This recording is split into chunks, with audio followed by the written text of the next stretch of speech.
Hey, what's up everybody? It's me and Haley, and it's Tuesday, and that means you are stuck with me once again on Men of the Den.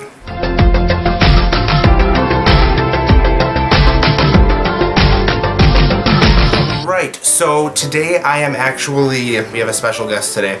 She's actually terrified of my camera's tripod. She won't go anywhere near that side of my bed. Maybe she'll branch over. If it tips over, it's her fault. So this week I am filming inside my room. I know that sounds like the premise to a lot of different films we have seen on the darker side of the internet, but it is all because I am sick. I am currently trying to fight off a double ear infection, a sinus infection, and an upper respiratory infection. So filming from my room is good because all of my water and gross crap that I have coming out of my face is in here. So that being said, it is LGBT issues week here on the Den, and I have decided to discuss, now that the United States has seen Supreme Court rulings in favor of same-sex marriage, legalizing that nationwide, where do we kind of go from here in the LGBT movement? And it's really easy as an American to think we've made it, we have marriage equality in all 50 states. As somebody who lives in a state where LGBT people are a protected class, I think that it can be easy for me to rest easy at night sometimes. But we need to look across the world and understand that these issues are still just scratching the surface in some countries across the world. There are countries where it is still legal to execute people for being gay. There are countries that are modernized and industrialized. Australia, for example, they're currently having a ballot initiative out for whether or not the country will legalize same-sex marriage. Get out there and vote yes. And I think that throughout history, something in social movements that has become sort of a detriment is that once we gain access to things that we are fighting for, we can become complacent. And I think that a lot of times, especially in the United States, leading into the 2016 presidential election, we felt, you know what, Hillary's probably gonna win. LGBT rights are there, we have marriage, we have equality, we can't be denied adoptions anymore. Well, that's just not true, and we became so complacent that we didn't get out to the ballot boxes and vote. For the record, it probably looks like I'm doing this. I promise it's not anything dirty again. It's my child is chewing on something and I'm probably just petting her. But I think it's really easy for us to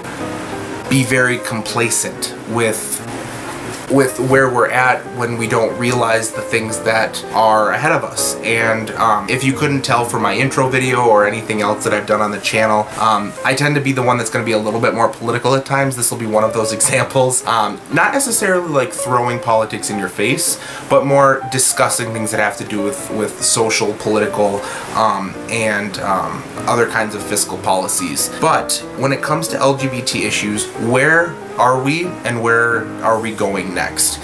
And one of the things that we need to do, especially as the world sort of becomes smaller, we're starting to be able to, such as on the Den, we're able to connect with people across the world. I have friends not only in the Den, but in the LGBT community that span over every single continent in the world, besides Antarctica. I did have a friend go to Antarctica, so I think that counts. Maybe. We do know that there are gay penguins in the world. Watch Parks and Recreation Season 2, Episode 1. Yeah, kind of a badass, I know. I'm just obsessed with the show. I even have a Friends Waffles and Work tattoo.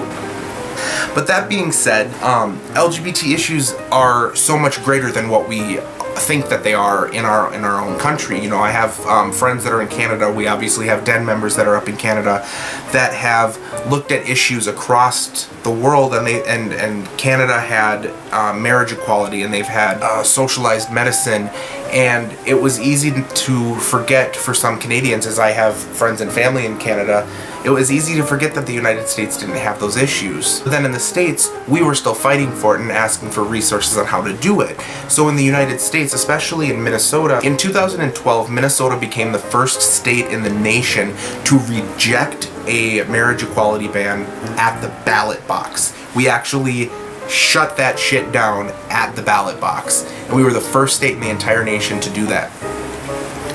And because of that, we gained a ton of momentum. We filled the Senate and the House with Democrats, and we elected people who ended up passing same-sex marriage in the spring of 2013. So we had such a strong reason to be out and advocate in 2012.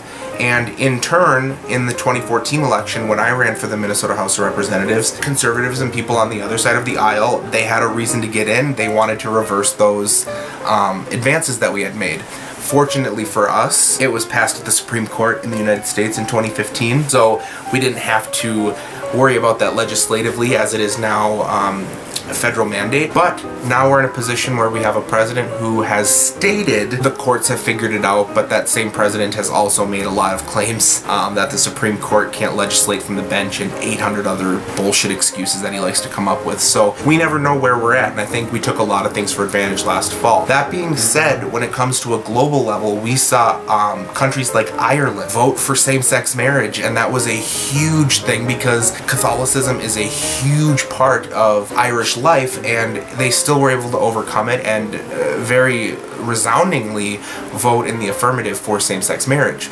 So we have issues like that across the world. We have Australia, we have countries in Africa and the Middle East where you can be killed for being gay, and it happens every day. We see terrorist cells and organizations like ISIS that are actually killing people. They're throwing our brothers and sisters across the world over roofs to their death simply for being who they are, or suspecting that they are gay. Not even that they are actually identifying in the LGBTQ community. I don't know how she identifies yet. We haven't had that talk. I told her that she can be whatever she wants to be in life. She just has to tell me so I know. Right? Point taken. But I think, now she's trying to make out with me. No, we're not going to legalize that. I think that it's also important that we focus on very small details even within our own countries. While it's incredibly important for us to know that there are still global fights just to exist as gay people, I think it's also important for us to remember that on the state level or territorial wise across the world, a lot of us are not protected under any federal law. I happen to be in the state of Minnesota. We have a Department of Civil Rights that recognizes the LGBTQ community as a protected class in the state, but that's not that way for everybody. There are states now across the country that have made it almost impossible, all but impossible, for same-sex couples to adopt. So instead of these children getting loving homes for the rest of their lives, they're going to be stuck in the system because the state would rather have them be in foster homes than with same-sex loving parents. And those are just some of the issues. This is an issue that I would really like to touch on in future weeks. I think that collectively, as a society, as a group, and as a people, once we begin to recognize that our struggle is a worldwide struggle, and that it's not so much individualized to where we are, we're going to start seeing a lot more progress. That's not to say that we don't care about our LGBTQ brothers and sisters and non-binary people across the world all the time. I just think that it's really important for us to realize that collectively we do need to be there for one another. When we look at tragedies like Pulse in Orlando,